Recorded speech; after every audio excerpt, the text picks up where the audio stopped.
Hi అండి, అందరికీ నమస్కారం. Welcome back to our channel. ఈరోజు వీడియోలోని చాలా ఈజీగా ఫ్లోర్ క్లీనర్ని ప్రిపేర్ చేయడం చూపిస్తున్నానండి.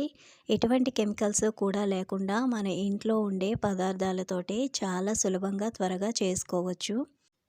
ఈ ఫ్లోర్ క్లీనర్ని మనం ప్రిపేర్ చేసుకోవడానికి మనకు కావాల్సిన మెయిన్ ఇంగ్రీడియంట్ వేపాకులండి. వేపాకులతోటి నేను ఈ ఫ్లోర్ క్లీనర్ని ప్రిపేర్ చేస్తున్నాను. ఇప్పుడు మనకి వర్షాకాలంలోని వచ్చే అనేక రోగాల నుంచి ఈ ఫ్లోర్ క్లీనర్ అనేది మనకి చాలా బాగా యూజ్ అవుతుందండి.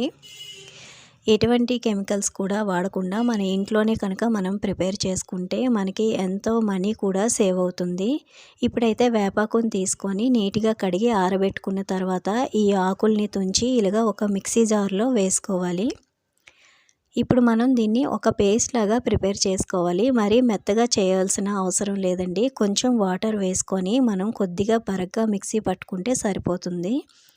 మిక్సీ కొంచెం పల్సిస్తూ ఆపుతూ కొంచెం బరగ్గా వేసుకుంటే సరిపోతుంది. మనకి అది మిక్సీ పట్టడానికి కొద్దిగా వాటర్ అవసరమైతే కొంచెం వేసుకోవచ్చు.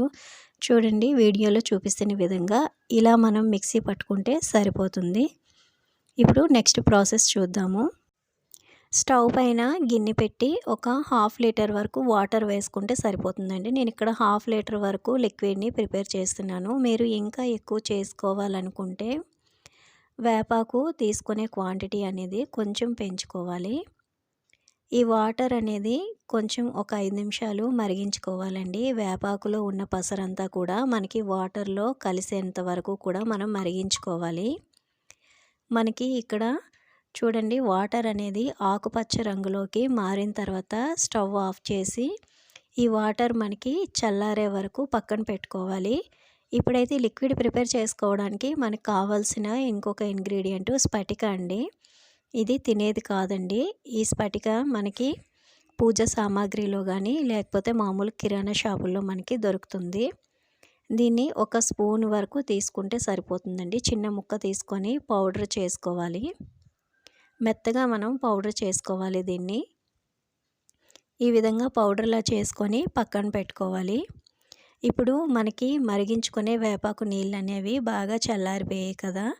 ఒక టీ జాలి తీసుకొని మనం ఆకులేవి లేకుండా వేపాకు నీళ్ళని సపరేట్ చేసుకోవాలి. వేరొక బౌల్లోకి కొంచెం పెద్ద గిన్నెని తీసుకోవాలండి. ఎందుకంటే మనం మిగతా ఇంగ్రీడియంట్స్ వేసేటప్పుడు అది మనకి పొంగి బయట పోకుండా కొంచెం పెద్ద గిన్నెలోకి వేసుకోవాలి. ముందుగా అయితే స్ఫటిక పౌడర్ని వేస్తున్నాను. తర్వాత 4 హారతి కర్పూరం బిళ్ళల్ని మెత్తగా పౌడర్ చేసి వేసుకోవాలి. అలాగే పసుపు వేసుకుంటున్నానండి.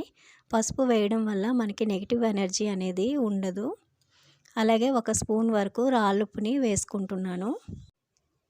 నెక్స్ట్ మనం వంట సోడా వేసుకోవాలండి. వంట సోడా వేసిన తర్వాత మనకి ఈ విధంగా పొంగుతుంది. అందుకే కొంచెం పెద్ద గిన్నెలోని మనం ఈ లిక్విడ్ని ప్రిపేర్ చేసుకోవాలి. వంట సోడా వేయడం వల్ల టైల్స్ పైన పట్టిన గార మరకలు కానీ జిడ్డు మరకలు కానీ చాలా నీట్గా సులభంగా క్లీన్ చేయడానికి ఉపయోగపడుతుంది. ఇక్కడ చిన్న డౌట్ రావచ్చండి. మనం వేపాకుతో చేస్తాం కాబట్టి పసర వాసన వస్తుంది అని అనుకోవద్దండి. అస్సలు మనం మరిగించాం కాబట్టి పసర వాసన ఉండదు. చూడండి, లిక్విడ్ మనకి ప్రిపేర్ అయ్యేసరికి కొంచెం చిక్కగా మనకి తయారవుతుంది. ఎందుకంటే స్ఫటిక వేసుకున్నాం కాబట్టి. ఇప్పుడు బాగా చల్లారిపోయిన తర్వాత మన దగ్గర డ్రింక్ బాటిల్ కానీ లేదా ఇలా ఖాళీ వాటర్ బాటిల్ ఉంటే అందులోకి వేసుకొని స్టోర్ చేసుకోవచ్చు. ఒక్కసారి మనం ప్రిపేర్ చేసుకున్నామంటే మనకి 2 నెలల వరకు ఈ లిక్విడ్ అనేది వస్తుందండి.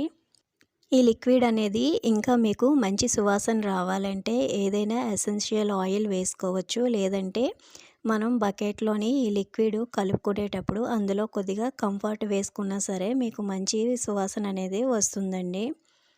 మనం బకెట్లోని హాఫ్ బకెట్ వాటర్లోని ఒక మూత కప్పు లిక్విడ్ వేసుకుంటే సరిపోతుందండి. వేసిన తర్వాత ఒకసారి చేత్తో బాగా కలుపుకొని క్లీన్ చేసుకోవచ్చు. ఈ లిక్విడ్తోని కిచెన్లోని టైల్స్ కూడా క్లీన్ చేసుకోవచ్చండి. వేపాకు అనేది మన చర్మానికి ఆరోగ్యానికి చాలా మంచిదండి. ఈ వీడియో కనుక నచ్చినట్లయితే తప్పకుండా లైక్ చేసి సబ్స్క్రైబ్ చేసుకోండి. థ్యాంక్ యూ ఫర్ వాచింగ్ అండి.